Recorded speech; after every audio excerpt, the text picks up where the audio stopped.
Malam pengantin. Nak tengok mari kita buka kan? First time. Lepas nikah kan kita masuk bilik pengantin. Assalamualaikum. Waalaikumsalam. Jawab tu romantik dah. Leni, Assalamualaikum. Waalaikumsalam.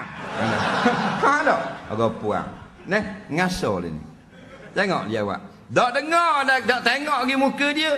Kita seronok. Buka sikit pintu. Wangi malam pengantin. Betul tak? Kita buka sikit je. Tak nampak lagi dia. Nampak ujung kaki. Kerana dia duduk atas katil, kaki turun bawah gitu. Duduk berayun. Ceng, ceng, ceng, ceng, ceng. Nampak ujung jari je. Merah, merah, merah. Ina. Betul tak? Seronok. Kaki. Buka sikit lagi, nampak buku lali, ada jatuh gelang kaki. Bunyi benar pasal pakai loceng aiskrim. Keteng, keteng, keteng. Memang menggoda kalbu. Nak buka sikit lagi, nampak kain sekat lutut, terbelah, nampak labu putih. Kita pun waktu big inhaler.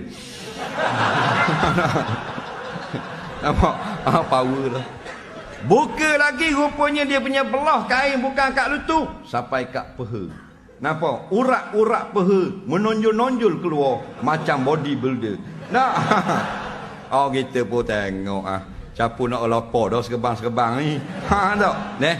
Buka habis tengok duduk yang sangat bersopang. Tangan jari di hujung lutut, tak lebih lutut, tak lebih jari. Setiap jari ada warna merah sekerak jari. Kita bertambah excited. Tak? Dan dia melihat kepada kita, buat gerak kening. Masuklah. Atas dahi ni 5 kutum bunga kemboja, sini 6 kutum bunga Cina, belakang ni bunga kertas 15 kutum. Susung pula dengan bunga api. Power.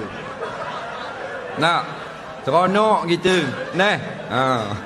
Bau pula kat tekak, bau bunga kemboja, alik ni bau bunga Cina, atas rambut bau Allah macam-macam haruman. Nak suaranya lembut dan sebagainya.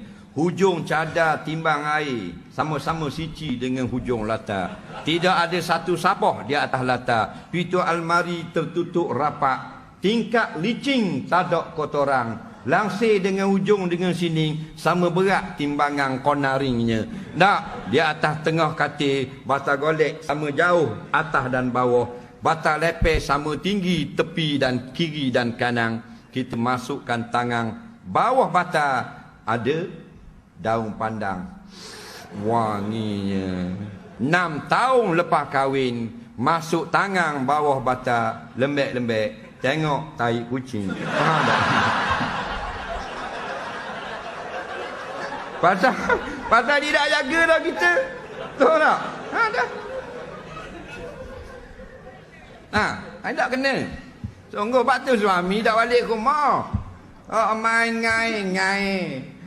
Main dang. Main badminton. 3-4 jam tinggal bini di rumah. Padahal bini dia seorang wanita yang diidam-idamkan oleh lelaki. Betul tak? Dia sanggup layang kawan-kawan laki-laki dia tinggal bini. Pasal apa? Bini dia tak pandai. Cik bini dia buat macam malam pengantin. Memang tak main badminton malam itu. Memang tak ngai malam tu. Faham tak?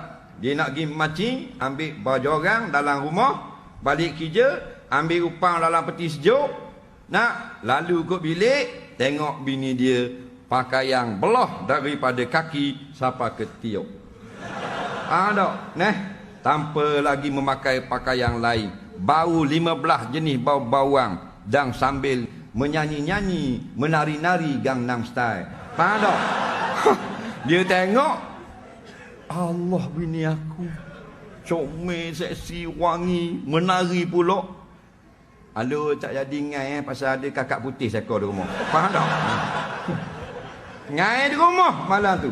Ada.